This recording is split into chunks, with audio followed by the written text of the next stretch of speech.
MaJaMa Jams is brought to you by Terrible, terrible confusion.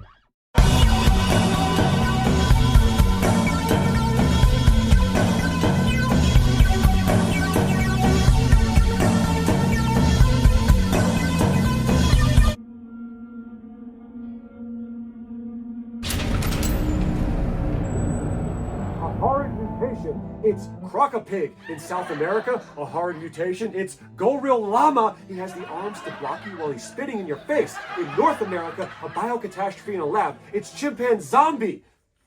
You're on a roll. Oh, thanks, man. No, a dinner roll. Oh, This is yours. sorry. Anyway, a gigantic tidal wave is so big that it's threatening Illinois and the mayor is stuck in an elevator. It's a gigantic tidal wave so big that it's threatening Illinois and the mayor is stuck in an elevator. Shut the hell up. We're not doing this. Not on my watch. Oh, I'm sorry, man. No, not on my watch, man. God. Stop this. Is that expensive? It was.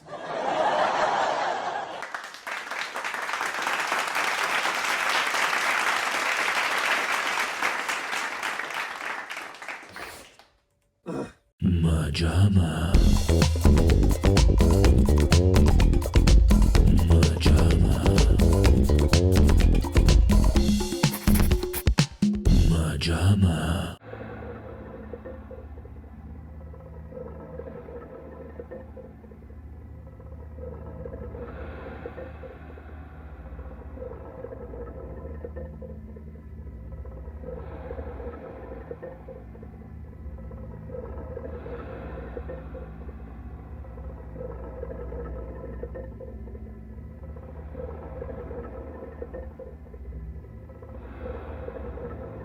Welcome back to MaJaMa Gems, the show where we talk about other people's work to avoid doing our own. Now we're on something you said. You have no talent at that. It's horrible. That was awful. Show him how it's done. Now! Oh, What are you drinking? Because I spit take all over that fake vagina. How many times have I said that in my life? I use that line a lot. nope. Welcome back, everyone, once again to MaJaMa Jams, a show where we discuss other people's work to avoid doing our own. Now, right here at the top of the hour, we want to kick it off by saying if you guys are with us, please leave a comment. Let us know you are here. We tend to average about 100 views on these days, so I have to imagine not everyone that's watching is commenting. Guys, please, we love that you're here with us. Drop a comment. It doesn't have to be complimentary. You can say, hey, Jason, your voice is annoying. How many You can times say, do you Matthew, watch videos that ask you to drop a comment and a like and you never do it? You never do. You never give it to them. Why would anyone give it to you? Why would anyone give it to you is what my girl said in bed. Okay, you got it.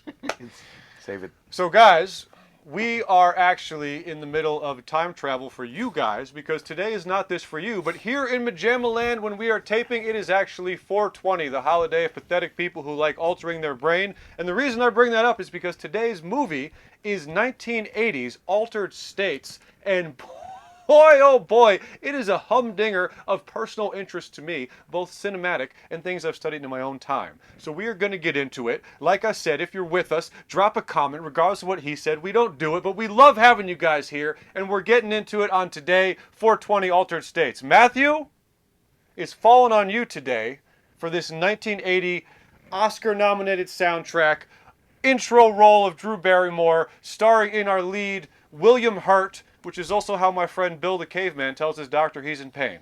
Matthew, plot synopsis goes to you. Please break down to the people so we can get into this tasty one. William Hurt is a story of a scientist William Hurt. named William Hurt who is studying the effects of sensory deprivation on himself and eventually seeks out a indigenous tribe that brews him some sort of mushroom Infused potion that makes him trip out. He decides that to really study it, he wants to combine the sensory deprivation with the mushroom potion and turns into an ape.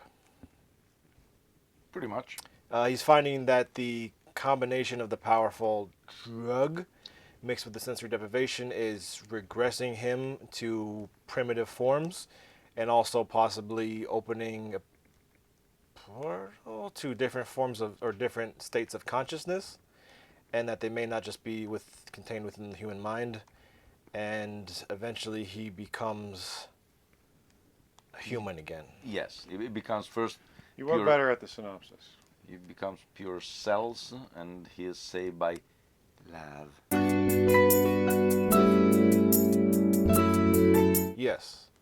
Which I thought was a nice take because it's not too sappy. It's kind of the idea, the conditioning of the human mind that something needs to center you within this reality in order to kind of bring you out of that state. Yeah, and also it gives you purpose and it gives you a reason of being. Pull you out of that state. Well, here's why I found this such a great watch. This is one of my favorites we've ever Who done the on the fuck show. asked you? Oh, what are we getting into? And the reason is we start off almost in a documentarian style, and someone like me who's been rapidly interested in psychedelics, a lot of this stuff seemed familiar, the theories, the shamanistic rituals, the sensory deprivation, going under, regressing to primal states. I bet so you on and love so going forth. under. So once we take a hard left into vicious science fiction with the ape I mutation, bet you love a hard left with 8 mutation. it's very fascinating because we start off so fact-based, and then it takes kind of this wild turn, and we almost get some sort of Kubrickian 2001 effects towards the end, which I actually really loved. I have so much to say I want to William get Hurt into has a with this. mustache now. Who? William Hurt. William Hurt now is dead. I guess that Didn't he would just take over an MCU role? You're thinking about Harrison Ford took over his role. Is it? But Hurt was the general in Hulk who came back at Endgame. Yes. The world's on fire. And you think all's forgiven? I'm not looking for forgiveness, and I'm way past asking permission. Earth just lost your best defender, so we're here to fight. And if you want to stand in our way, we'll fight you too. Arrest them. All over it. Yes. I could have sworn I just heard he was He's dead. returning. Well, that's You senseless, that's sad. mindless. Well, since they're de-aging everybody, they could just slap his digital face on somebody. Still waiting on that CGI James Dean. I hope it will never happen. Want to see what it looks like. What time's he coming by?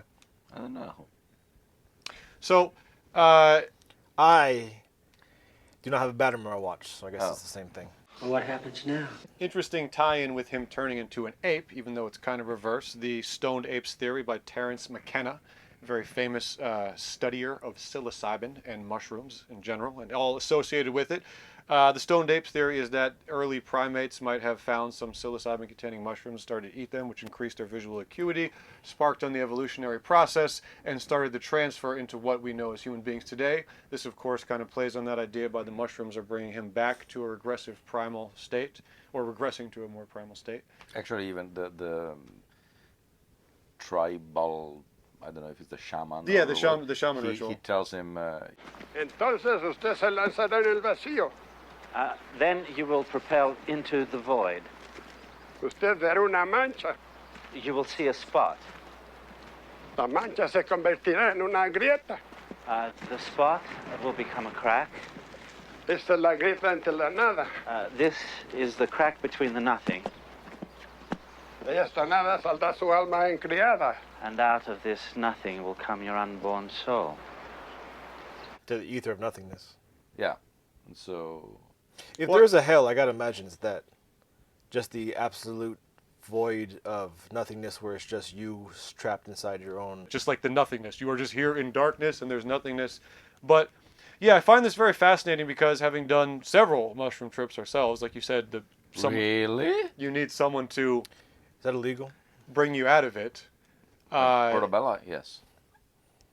It is interesting to know how immersive these states could be. These altered states? Yeah.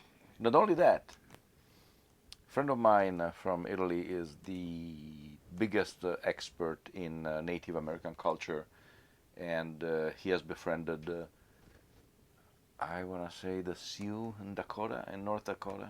I don't remember exactly. I don't want to misspoke, but they actually baptize him as Buffalo Runner, and he told me he was so into the study and the friendship and the fraternity, whatever you want to call it, with these tribes, that they invited him to a couple of ceremonies, and he told me He went under. this is one of the closest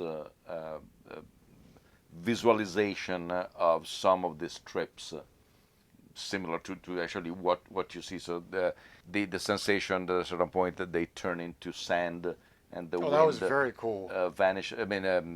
Vanquishes them. It says he had something very similar. So yes.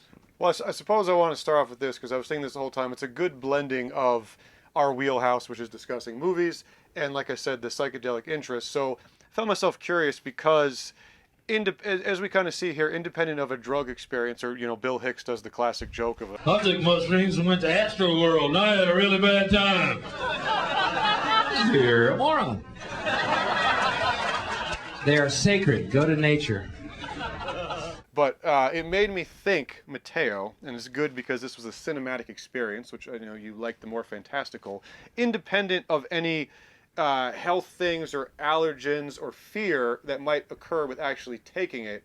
Does something like this, or the experiences of your friends, or even some of the articles you sent me, I know you are definitely not into the drug experience, but I've always been, this movie is a good, albeit, like I said, taking that turn to overt science fiction, this movie is a good representation of how I've always found shrooms genuinely interesting outside of any sort of stupid, woo, yeah, we're on them. Is there any, I know you don't want to do them, but does something like this, or like your friend describing, is there ever any sort of interest? Like I said, I know there'd be terror or there'd be some allergen worries, but is there ever any interest in what the trip might be? Because I've always found a mushroom trip more so, even with weed. Like weed, it's a stoner, it's a joke, it's a genre. There can be pleasure in it. But I've always found mushrooms, and one of Terrence McKenna's books also ties into like time travel and aliens and other stuff. So I feel like it's part of a bigger, interesting, pulsating thing. Has there ever been any curiosity about it beyond the fact that I know you would not want to indulge, but does it ever, something like this makes me want to ask that, does it ever pique like an interest of like, what would that trip be like? No, it would be interesting.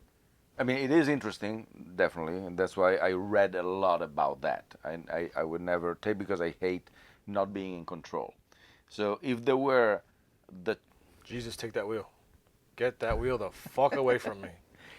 If there were the chance of saying you will experience for 10 seconds the effects of this one or that one or that one, but then you step out and you are completely kind of like listening to a song. Just say put the earphones, you hear it for 10 seconds, and then you say, okay, good. And then, if that were the case, yes, I would be very interested. But the lack of control terrifies you. Yes. You'll have to be patient with me. We now return to MaJaMa. We're going to be together in Boston, and I think we should get married. Of course, I'm supposed to be at least a little bit nuts. A little bit?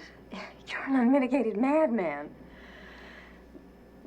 You don't have to tell me how weird you are. I know how weird you are. Now, this is why I'm so joyous over having this show, is because one of the most interesting facets of me and Matteo talking about this, now I can put it on camera, is that what genuinely scares me, like genuinely people bring it up and it terrifies me about roller coasters, which you enjoy, although you may counter with, I know that's like you said, I have a minute and I know it's yes. over. So that's what she said. That'd be a great counter argument, because yes, it is a controlled amount of time, but the lack of control once the roller coaster starts up, our fears exactly parallel. It may be a complete controlled amount of time, it may only be a couple minutes, but the idea that once that roller coaster starts up, I cannot say, I'm afraid, please stop, especially with loop-de-loops, we share an exactly parallel fear of that. So that's always been very fascinating to me, because I feel like Matteo with a gun to his head would never do mushrooms, and I similarly would be terrified to go on a massive loop. In fact, even I went to Universal Studios with Jackson. I was getting nauseous off like the Minions ride, like, ugh, such a pussy.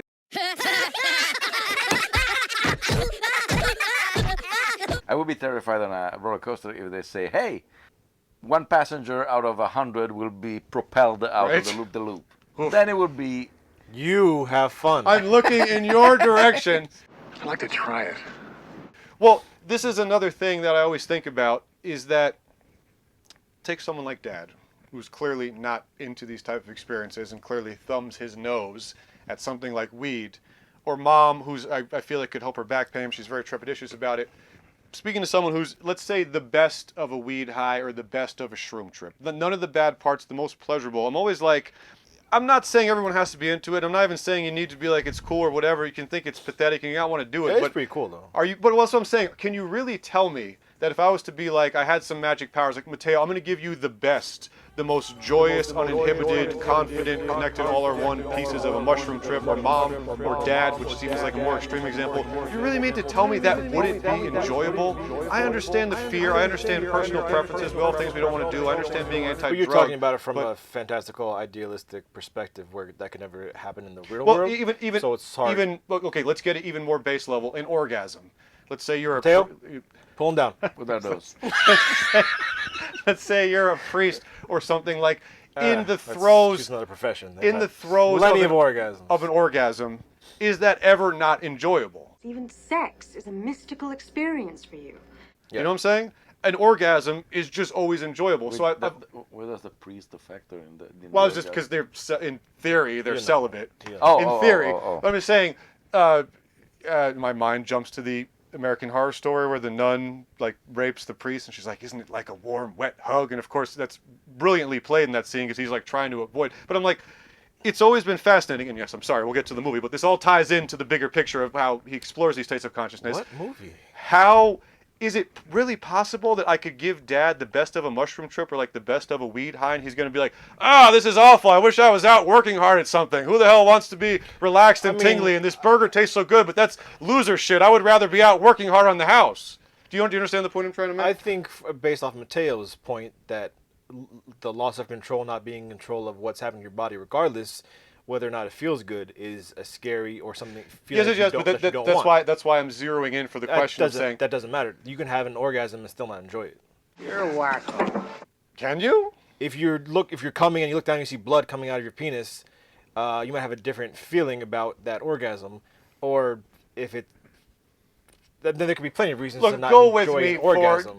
Go with me for a second because it's going to be very hard to not enjoy an orgasm. I suppose there's some weird thing with him. But you know what I'm saying? It's always been fascinating to me. Like, Dad is so like, I don't want to do this. But if I could give him a mushroom trip, you need to tell me, be like, oh, that sucked. I was just laying on the ground shirtless enjoying myself. Sucks. And plus, I think at least Dad, who's drank before, could zero in on the idea of a substance lubricating your consciousness to the point where he could enjoy it.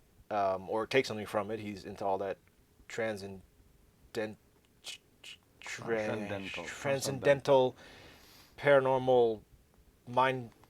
But it's weird because I feel like I was going to give him the book by McKenna on mushrooms because it deals about aliens and time travel, which I know he's into. But I feel like it's a weird brick wall when you're like, yeah, aliens. Oh, time travel. Oh, yeah. How do you think the pyramids were built? How do you think what's in the galaxies? There's got to be life beyond us. Yeah, Dad, you want to take mushrooms?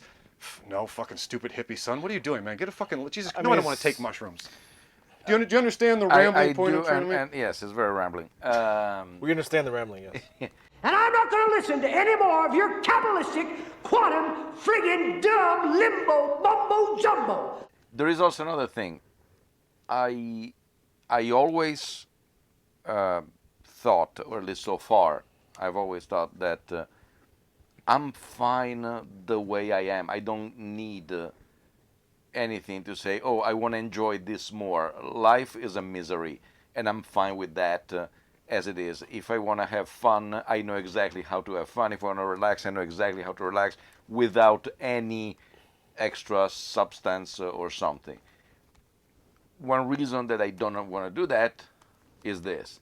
The other reason why I don't want to do it is that I'm also afraid, there is part of me that is afraid that I would like it too much.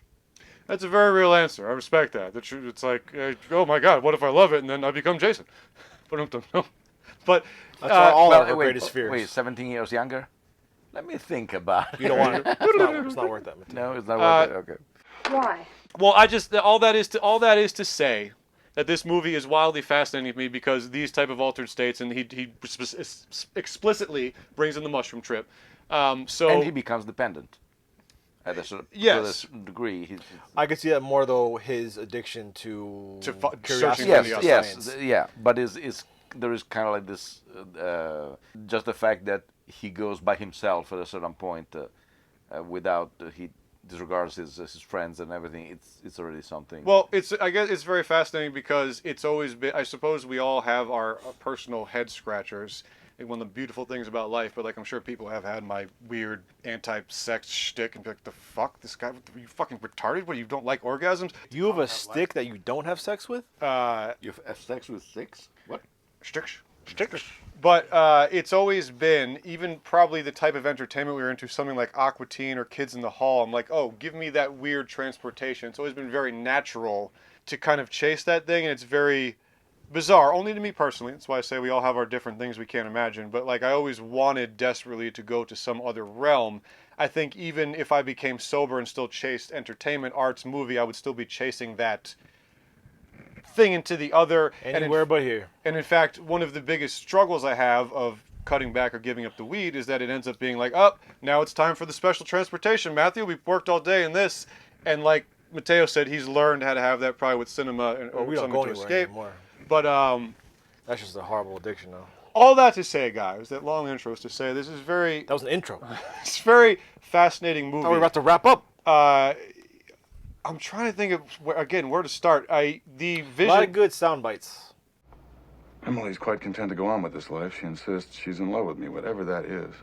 What she means is she prefers the senseless pain we inflict on each other to the pain we would otherwise inflict on ourselves.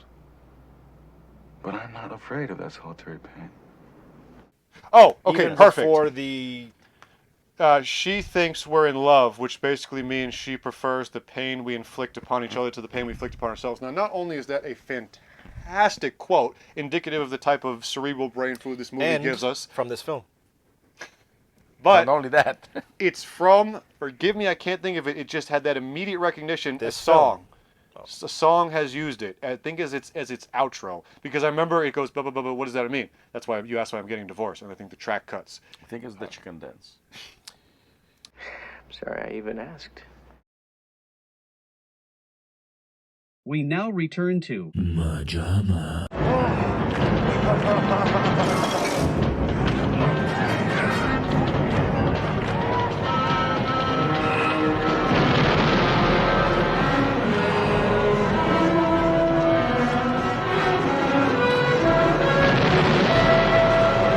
How can either of you guys help to guide me here? Because I feel like there's so much I want to comment on. For instance, the sand effects, them going away in sand, and your friend saying that he related to that. I felt like, having taken psychedelics, the effects at the end with the static body or the lava body, fantastic, because it just felt representative of what, like I said, even taking it to a different realm, these type of states might look like. So there was so much I loved about this. Is there a way we can guide ourselves into a more structured... No. When have we ever done that? I'm just saying, I don't even know where to start because I love so much about this movie. Well, we could just stop. And that was it. I love the movie. 0 out of 5. Cut. MaJaMa.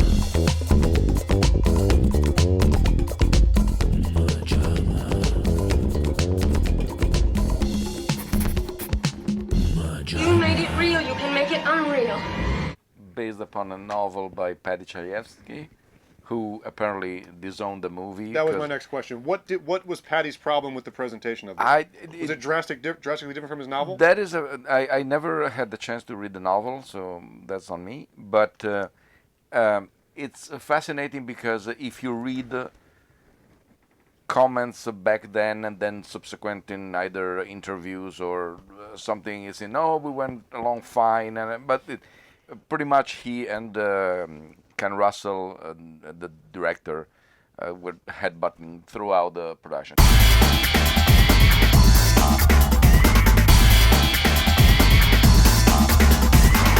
Ken Russell was not the first choice to direct this. I think it was Arthur Penn, but I'm not 100% sure. I believe also this is the first movie of William Hurt. Yes, it said that on the back. Which is amazing. How do you just land a juicy, amazing part that just lets you go literally berserk? And it's one of those choices that you say, it's already a weird movie, and I actually have an unknown guy in the lead. I understand the concept that if you take an unknown guy, it kind of like grounds it even more because it has the feeling of a distract you. documentary. Yes. Because otherwise you say, oh my God, this I It's don't know. Tom Cruise freaking yes, out. Exactly. I always think of Tom Cruise when we do this. And Tom Cruise is a good actor. Yes. 2 Oscar nominations. For Risky Business, no. That man's never won an Oscar? No. His best role, of course, is Tropic Thunder. I will fuck you up! And the movie cost about $15 million to make, and he made domestically around 20. Oh. Give or take. Okay, so could be worse with this type. Well, again, this is the old rating system. Hey. 4 means poor. Yes. 5 means... Clive, because it rhymes. 4 means poor. So 5 Owen. What are we looking for? I don't know. The story is somewhat linear, but then it goes all over the place. Well, it's funny because it's like when he got to the summation quickly. It's both incredibly basic, guy experimenting with altered states, goes too far, turns into an ape, kind of done. But also, as comical as that sounds, also is massively layered. Right. Yes. And William Hurt's a great choice to play how he sinks into the you can tell he's like no. You were kind of scared. I kind of love the madness. Yes. It is for science, but it's also like you said. I kind of love it. He is fantastic, and I think that Bob Balaban is always, besides being a wonderful presence in any movies, he did because he was in Close Encounters. He's even in the Lost World, Lady in the Water, Lady in the Water, and Seinfeld, and he wasn't the Lost Word. Am I wrong? Really? I thought he was part of the nerdy, one of the nerdy ones. Richard Schiff. Isn't he one of the nerdy guys along in the? Because you're thinking of Vince Vaughn, man. No, the Lost World's the whole company's in the field this time. InGen. I thought he was one of the nerdy InGen guys. Am I wrong? That's possible.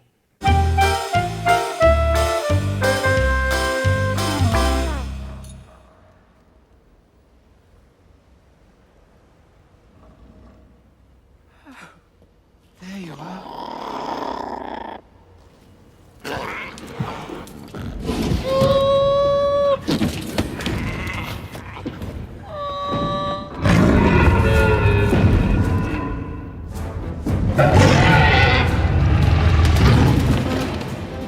Right in the comment. Google Bob Balaban Lost World. Yes. Is it that important? And he's also in For Your Consideration by Christopher Guest, and he is fantastic. So what's going on? Well, Philip Kuntz and Lane Iverson both have a problem. Kuntz?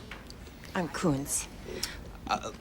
We were a little bit disturbed when we saw you throw the script on the floor because the actors were asking legitimate questions. It was a way to motivate them. It was a way to get them, thinking, oh, Spilkus, something happening. Look, all I'm saying is I don't want to throw the baby out with the bathwater because you'll get a wet, critically injured baby, and I don't think that's what you want to put your name No, that's on. a good point. Well put. It's just a lot of gay porn. Oh. That's just your search. Like it's purple or blue, like it's been visited before. Oh, isn't that your phone? And then he is also an excellent director because he did Parents, which is a superlative dark comedy with Randy Quaid? Randy Quaid, yes. But he is also a very nice... What? He is. He is? Hold on, there's a picture of him. It says, I keep thinking this guy is Bob Balaban. Let's look at the article. What? Dude, just IMDb Lost World. Shut up, Bob Balaban. man. Okay, it's not Bob Balaban, but there is a guy that looks like Bob Balaban. His name is Arliss Howard. Let me see him. Son of a bitch. Well, at least the fucking caption is literally, I keep thinking this is Bob Balaban, but he's not. To quote the Dalai Lama, would like to suck my tongue. I've always liked his presence, and it's a very nice counterpoint from the exuberance of William Hurt. He's very laid and also back. the asshole of Dr. Yes, and the doctor... Mason. Mason, yes. The doctor is also very nice. If I come out of that tank anthropoid, I'll be in a very primitive state and impossible to relate to, so sedate me while I'm still in the tank. Otherwise, you'll have to chase me around and subdue me. Okay. I'll tell you one thing. You come out of that tank looking like an ape, and I'm going over to Mass Mental and commit myself. sadly, the what's her name? Blair Brown, blah, blah, blah, Blair Brown, I think is. It's her fault for having that name. This movie has Blair Brown and Bob Balaban. Is the Cucumber. The female protagonist who is doesn't have much to do. I mean, she's a very strong figure, but she doesn't have. They didn't give her the what's called the mother scene, the scene where she's just like goes all full force. She's very. It's decent when she says. I will I'm say she doesn't to... have her own arc, maybe. Mm-hmm. But yes, but I think she has an integral part in the film. No, she's the one who saves him pretty much.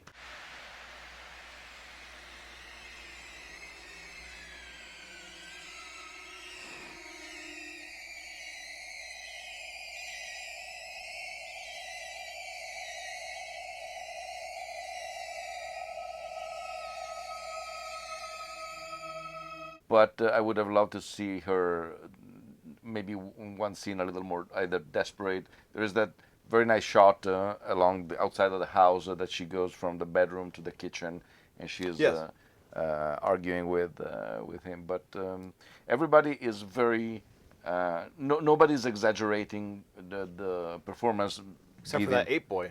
Yes. Oh, that was not him, right? No, that was not her? that was a no. I don't think that was / acrobat.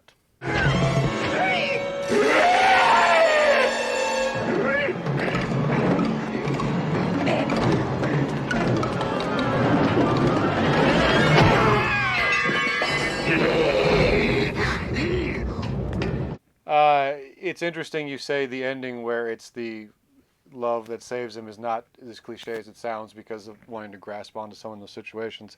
I remember that one time, the Mysterious Moles night, when I got a little too spacey, and I remember sitting there being like, okay, if you ask him, you're going to freak out, but I want to ask Matthew if I can literally grab onto him. You're going to freak him out if you ask me this, but I really need to grab onto him.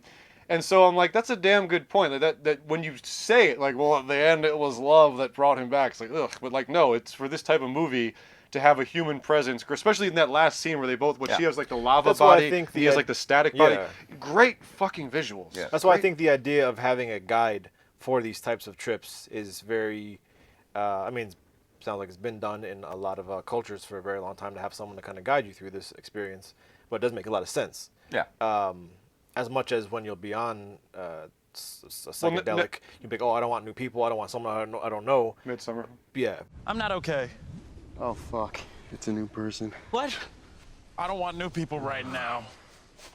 No, new people are good, Mark. Hi. I'm just gonna lay down, okay? Yeah, do that. Everybody else lay down. But you, at the same time, having someone who's there to actually be your guide is, I think, very important and could help. Well, now if they can have still see them.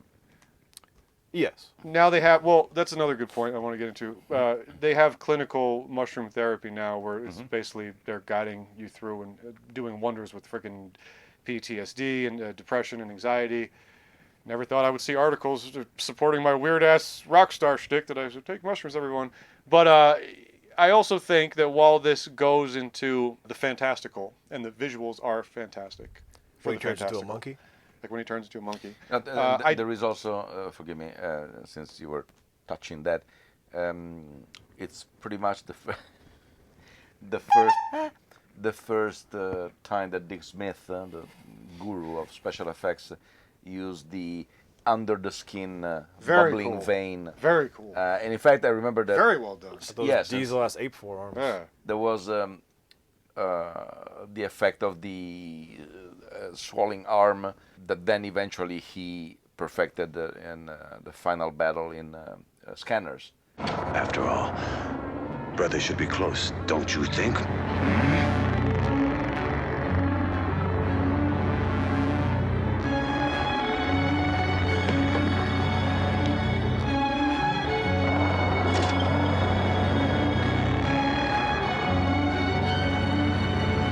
I remember in the theater we were just like, oh my god, what the hell did they do? Because that's way before CGI, and so it's either practical or optical.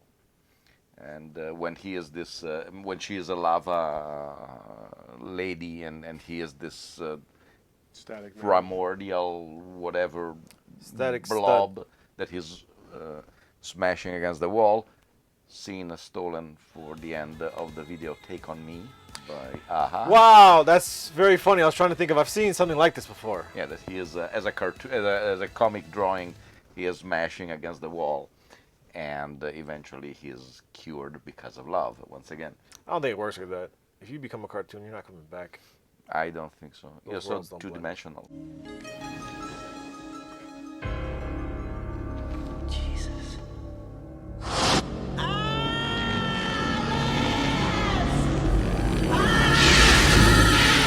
We'll have to watch Cool World to find out. Yes.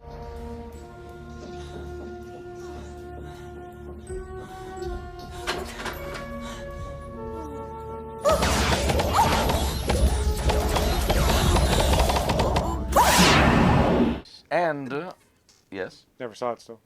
It's, yeah, I guess the fact that I've never seen Cool World and the fact that I haven't seen this until now is infuriating. Dude, I'm surrounded, and it's a blessing. But every day now, I feel like I'm surrounded by people that are like, "Have you seen this?" And I'm like, "We watched like this." Yeah, I think like, it was. I thought think it was wasted shows, my life, but it's just as opposed to every day movies. Think of being it. cemented how Kids in the much Hall, time Tom I Green, wasted.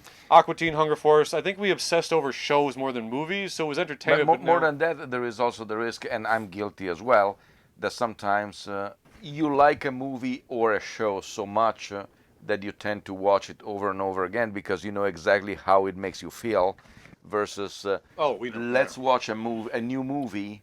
Comfort food, man. Yeah, exactly. It's the same reason why when I go to a restaurant, I order always the same stuff because I know that I like that. Dirty Maybe there rice. is something that I would like better, but I'm sure that If you mess it up, that's one lunch that didn't give you pleasure. Exactly. You're going back to work and you didn't have that orgasm moment. You're like, that Yeah. fucking plate wasn't that good. Now what I was gonna. Yeah, you're using orgasm a lot, man. It's fascinating stuff, Arthur. I think we ought to get into it.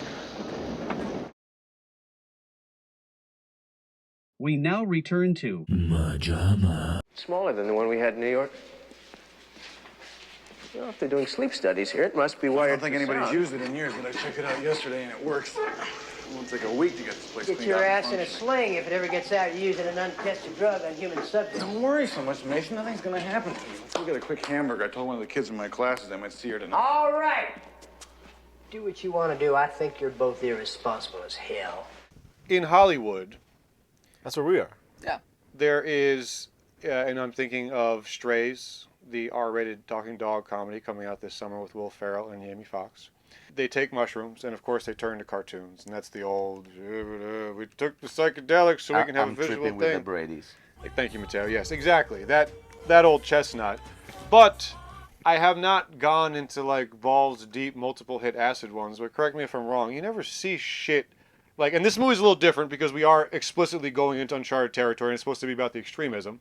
But plus it's a movie. This Hollywood shit of like, we took shrooms, now everything looks nutty. It's like I see trails to the hands, stuff looks like it's breathing, and then the way a sidewalk looks with the little pebbles in its construction often looks like patterns like that. I but think like with this over the top stuff, the Hicks line, maybe I just wasn't getting good shit. Yeah. It doesn't happen.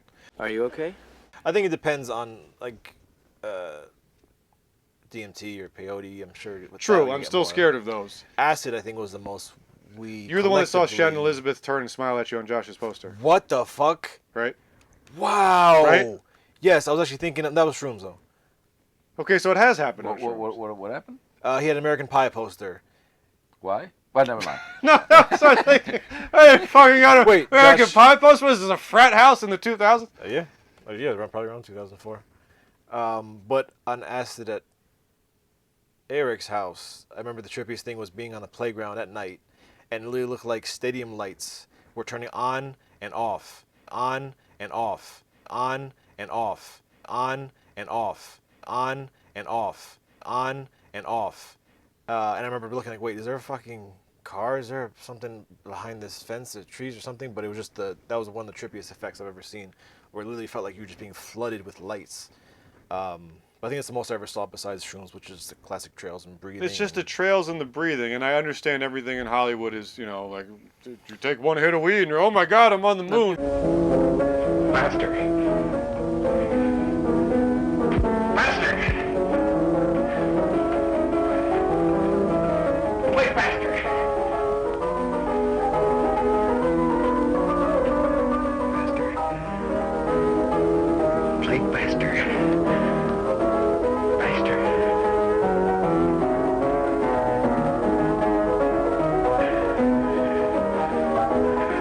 but the, it's just the only other movie that I can think that is doing fairly, I don't want to say believable or plausible. It's Natural Born Killers.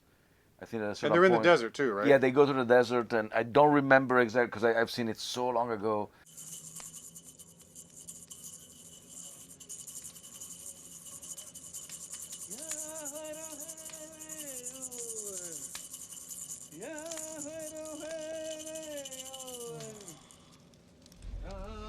Who you out there fucking? Your father. No.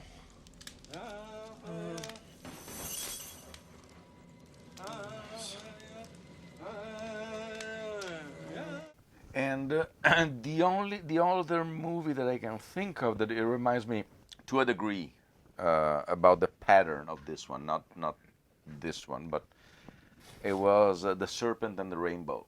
Well, then the final part of the movie, it gets almost into magical or horrorish, but there are a couple of moments that are also fairly plausible in terms of if you, from what I heard and what I read for the research that they did about the hallucinogenic substances. and the Vine, Floor, and Fear and Loathing.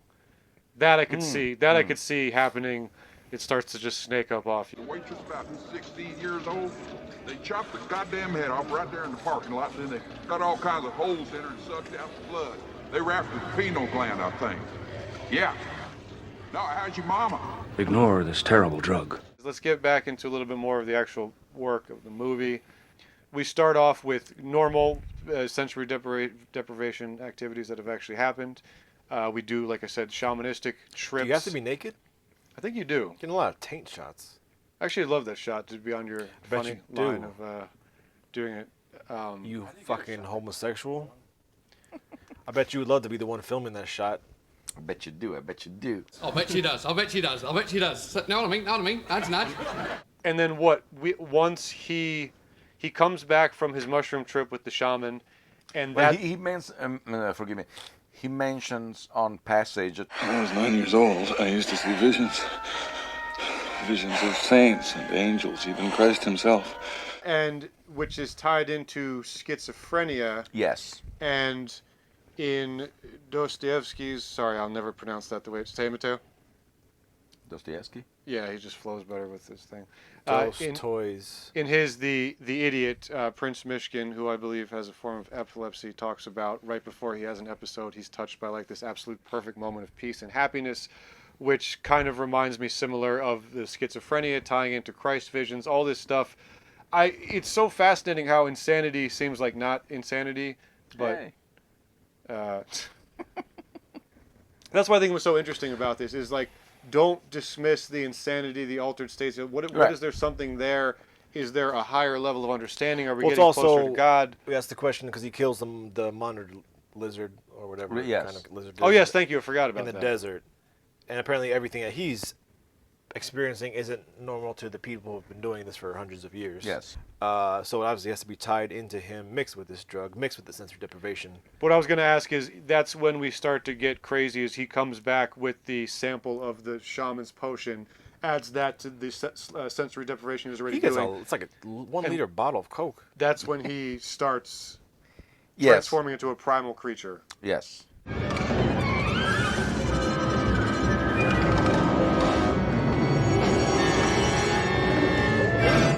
Because in fact, actually, when did the ape transformations begin?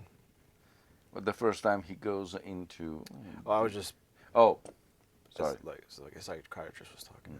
Of course, I got it. But it's very interesting. He's chasing that moment of ultimate truth, trying to get closer and closer to it. And I also liked how, what was the line like?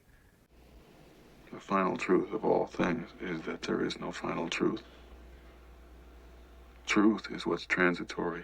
It's human life that is real. I also like the fact that how he decided to play it, that it doesn't seem that when he's doing that, in between, yes, but when he's having that experience, he's not scared. He's more fascinated than scared. Always, yes. He is scared when They pull him out with blood and cake on his face, and he's still like, no, wait, blood test, we have to know. Instead, when he comes back and he's in the bathroom, the arm starts to blow up, then is when he freaks out. Because they say, it shouldn't be happening because I'm not in that environment. If in the chamber, this is start to pour into my life. And that's the biggest fear, I think, is that it is going to taper off, right? I think everyone, no matter how into it, has had that moment where they're like, this will taper off, right? This is not going to just, or David after dentist, is this real life? Is this real life? Is this the real life? Is this real life? To which the answer is, unfortunately, yes. There were a lot of cuts in here that weren't necessarily jarring, but it almost seemed messy or chaotic. And I'm wondering if that was intentional in terms of, like, it's not even like a time lapse where you kind of jump ahead, which you do in some scenes, but it almost seemed like it was choppy, intentionally maybe. I think so. I think that it's without giving you too much, I guess, context in terms of where we were at, where we're coming from, how much time has passed. Yeah, that's one of the things that I like also about this movie and the movies that were made back then, is that oftentimes they didn't need to grab the audience by hand and say, we are in the university. There was not the... If they were to do it today, he would have maybe an apprentice to whom he would explain everything that he's doing. The Inception effect. I've got a new member of the team, so for the audience's benefit, let me break down how the whole thing works. I say Inception, it's used 5 million times, it's just the one that jumped to my mind. But this is instead, there is not... You're learning as you're watching, which is what I genuinely like about this. Are you all right? I'm fine, Mason. I tried to indicate this was just a transient thing. Transient ischemic attack, that's what it was. He's got his voice back. It wasn't an ischemic attack. It wasn't a seizure. You saw the x-rays, Mason. There was clearly something anterior to the larynx that looked like a laryngeal sac. That's strictly simian. I obviously regressed to some quasi-simian creature.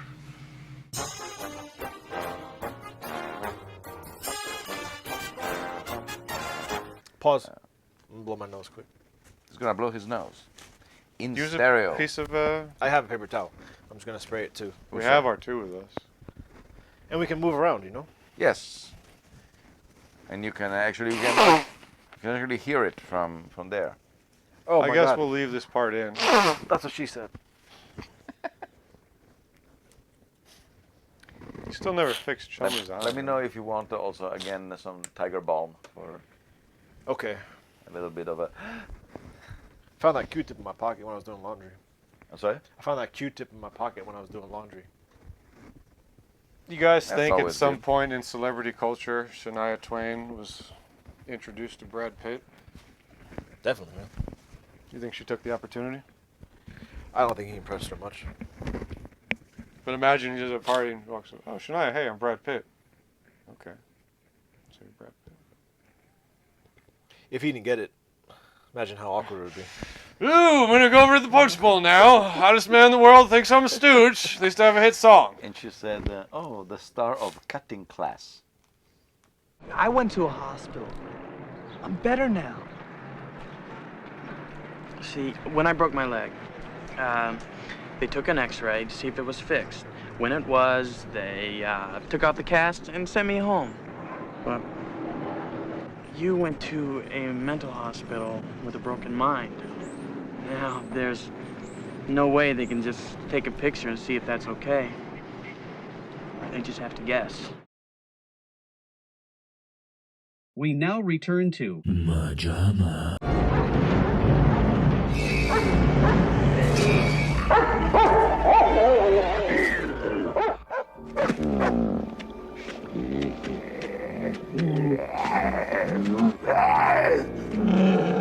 Here is what I find Shut up, man.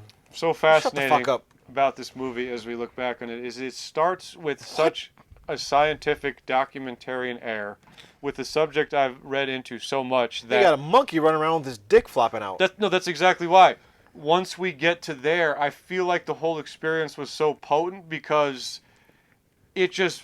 I don't know, it just felt like, hey, these are experiments we do with psychedelics, with human consciousness. I've read about the shaman and the potions they take, and then he becomes a regressed being, and it's so effective to me because we were so realistic up to that point. And I don't know if this is just because, like I said, this personal topic is so interesting to me, but I feel like the movie has a real potency because we start off so reality-based and then go so hard into it's an ape running through. Sorry, New York? Is it New York there?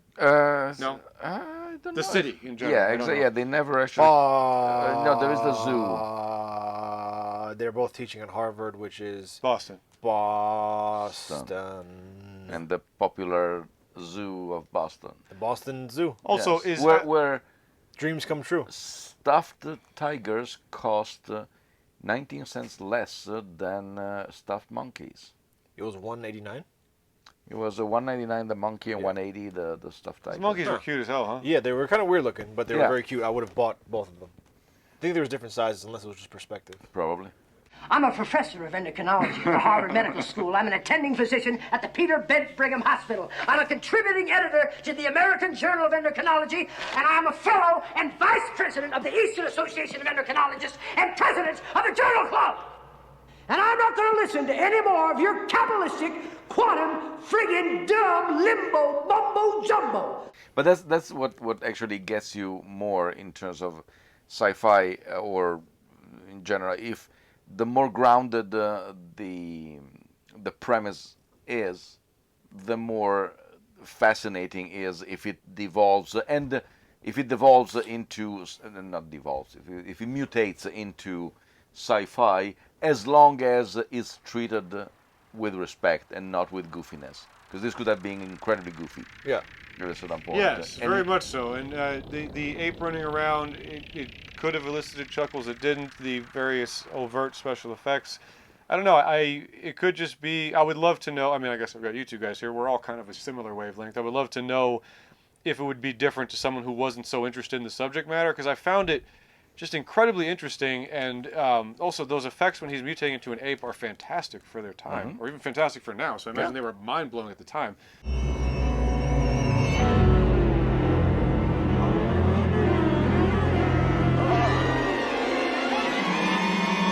It's always fascinating how much of a lasting power good practical effects have, because in the end they're just there. I tell you this much. I saw this movie not when it came out, because in Italy it was restricted 18, and I was only 14 when it came out. It's a lot of ass. Yes, yes. Mostly male ass, but yes. Some might say the best kind. The girl had a nice ass at the end. She had a nice hair. Crack. The heart. Yeah. The thing that we cannot show. Yes. But yes, it was very. So I saw it about, I think it was around 84, 85 when it came out on VHS. And I was fascinated by it, even if I knew nothing about mushrooms, nothing about anything, and I still don't, so it doesn't change. But I've always found it. That's what I'm saying, is that there are drugs like heroin where I'm sure it feels amazing, but what's interesting about it? Okay, you shoot it up, you feel better than you ever have, and your life is ruined and crippled. Oh, crack, you're just destroying your life. Alcohol, the most boring. But you can do it again. Alcohol, the most boring drug ever. Wow, it turns you into a fucking bore. And even weed, like, okay, I could kind of say similar things, bore? But psychedelics. Bore. I'm a wild pig. I'm a wild pig. Psychedelics, and I'm curious. I don't know if I've ever... get it. You're better than everyone else. Your drug choice is better than everyone else. I'm saying I don't know if I've ever seen it explored in a movie this way. Yeah, how the fuck have we not seen this? It's so... I blame you. It's objectively a more interesting substance, and all you have to do is a little bit of research. I would go, if I was, again, Matteo just said it, if I was stone sober and had no interest in doing it, I would still be like, mushrooms, I feel like, are objectively interesting, should be studied. I would love to read about them. I don't know, I just feel like this movie is fucking fantastic because, like you were saying, how have we never seen this subject that I find so interesting, not even as a user, find so interesting, psilocybin mushrooms, and it just was done so well. To me. But that's the thing. Any subject that even if you have no interest, I've seen movies of where there is a movie called I want to say Blow, but it's clearly not Blow, with Alan Rickman in the world of hairdressers. There's a championship of hairdressers in England. And you say, oh my God, this must be the most boring thing. The movie is so well done that it doesn't matter that you are not interested into that. If the topic of the subject matter is treated with interest, with great performance and everything is fine. I completely agree. I was more saying that, completely agree on that. I was just more saying substances. I feel like there's something so objectively more interesting about these hallucinogens that I was enthralled to see a movie use that as a vehicle to explore sci-fi. Otherwise, yes, completely agree. If it's done well, you can be enthralled by anything. I feel like there was just a... Look at the Mighty Ducks. Carp, on your feet. You send it. You don't stop the pass. You accept it. Cradle it. I hate sports, but that was really fun. It's actually true, but I felt like there was a recent one where I was... Cocaine Bear. No, I did not like Cocaine Bear that much. We'll get into that. I don't know. I can't think of it. I feel like there was an example of this recently where I was like, wow, you wouldn't think that this would be so interesting, but it was done so well. Whatever. It's probably not going to come to me. But Super Mario Brothers. Gay pornography. Always interesting. How does it get so far up there? Why is it not covered in shit when it comes out? Is there anything we're missing? I don't know. We're probably missing a lot. We got to the end with the gorgeous. I like. There is one thing that I forgot, and I like is the classic. I don't want to say trap, but the way that they say we cannot have the audience losing the attachment to the protagonist. So at a certain point he says, I may have killed a man tonight. I remember beating on a... But then later on, Mortimer or whatever comes back and say... This ape almost killed a security guard. So even in his primordial state, he didn't kill somebody. So we're still with him. Because otherwise it would be... You would justify it, but... I would argue that you don't necessarily, for a movie like this, need to be with... Probably not, no, because this is more, as you say, as more of a documentary feel.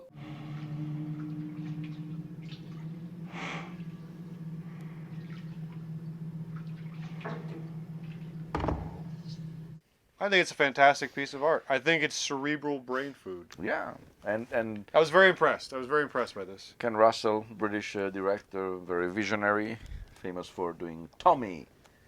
The Who's opera? Yeah. He stands like a statue, becomes part of the machine. Feeling all the bumpers, always playing clean. He plays my intuition. Never seen it. I guess honestly, I've never seen. I've seen Kids in the Hall, Brain Candy, Fear and Loathing, Freddy Got Fingered. On rotation. Yeah, and that's it. No, that's what I think. That's what it was. Is that we love stuff so much. We were like, no, me and Matthew consume entertainment constantly. Yeah, like the same 20 movies and shows. Ghostbusters. Ghostbusters. Oh, oof, yeah, forever. Should we get to our wrap up? I feel like we go on about this forever. Yeah, so let's get the fuck. I'll pull a plug. I want a Jersey Mike in stuff. the bedroom. Into here. I'll start. Okay. I was incredibly impressed by this. Fascinating movie. Great use of sci-fi. Great use of actual topics I'm interested in. I'm not throwing anything. I thought this was a fantastic way to explore these themes, and I love the fact, like I said, start off so much realism, and then a crazy turn into an ape running through the city killing gazelles. Wonderful. Nothing thrown from me. So it's a fantastic find. Fantastic. Sold. That infomercial that I sent you a month ago. Discover your treasure on JB's Fantastic Finds. Where the worlds of myth and fantasy collide with jewelry. Such a deal. This show is amazing. Sold. Sold. It's horrible. I'm going to go with a 1.5. It's the half that killed me. No, not really. What is this guy think? Quack. I'm not going to give a reason. Okay. Do I have to give a reason? You do. No. Just a sentence. Well, let me put it this way, because I think we're both into it. What made you bump up a little more? What were you dissatisfied with? Just quickly. aspects of the film. Aspects of the film? You were disturbed by the ass and pecs of the monkey. I can't think properly nor condense what I want to think. I don't know. Will you shut up for a minute and let somebody else say something? Okay. It was great. I'm pissed I haven't seen it. Great sound bites, great lines, great. So it's more 1.5 to you because you've never seen it. You're punishing yourself for having seen it. And you like the soundtrack. That's exactly what it is. Or it reminded you of Poltergeist. Although I found that the soundtrack was a little weird, like during the chasing when they were chasing the monkey. Yeah. And there was like bits and woo where you're like, wait, nothing's happening. They're just standing there. Also, you're not gonna pull out your fucking gun when the ape is running through the fucking lab, escaped. You just can bring a fucking billy cub and you're just casually walking through like, oh yeah, there's probably a chimp down here. Like, what the fuck, man? The only reason, well, I would have granted them that more if you had set up this was like the Gremlins 2 lab where apes are running around. Having said that, it kind of looks big. I mean, even if you are working in a lab where apes are being experimented on, if one of those things get loose, it's not like, oh, hey man, let's get you back in your cage. Yeah. Lock the door. We're going. Not getting my dick ripped off again. Took a lot to sew it back on. Every time the wife starts jacking me, I'm terrified it's going to come off in her hand. Slowly. Slowly! All right. And Mateo? I go only with half because I cannot forgive the fact that they didn't give a more powerful scene to Blair Brown. But other than that, I'm happy. Decently with her, like I said, at the end where she's And like, I'm in love with him, I can't escape him. It's and also, it's also like, Matthew, to punish me for not having shown you this movie. Yes, you tried. Thank you. I did try many times. You did try. But yes, so. You should have tried harder? Harder? There's a lot of movies on this. A lot of movies behind these cameras, guys. MaJaMa.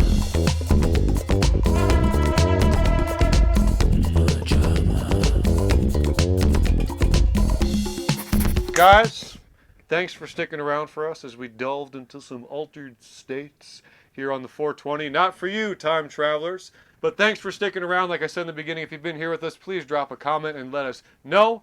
And we will be back next week, as every week, with an all-new MaJaMa Jams. Whether you like it or not. Much love. Signing I home. don't. He doesn't like it. Okay, yeah. But we cannot leave you before hearing the classic catchphrase. You can't legally ask me to do this.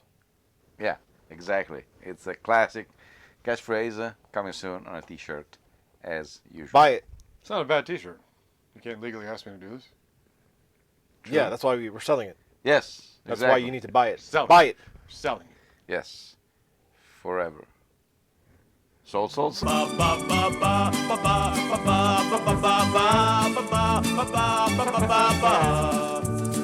MaJaMa.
The Mateo Channel. All day, all Mateo.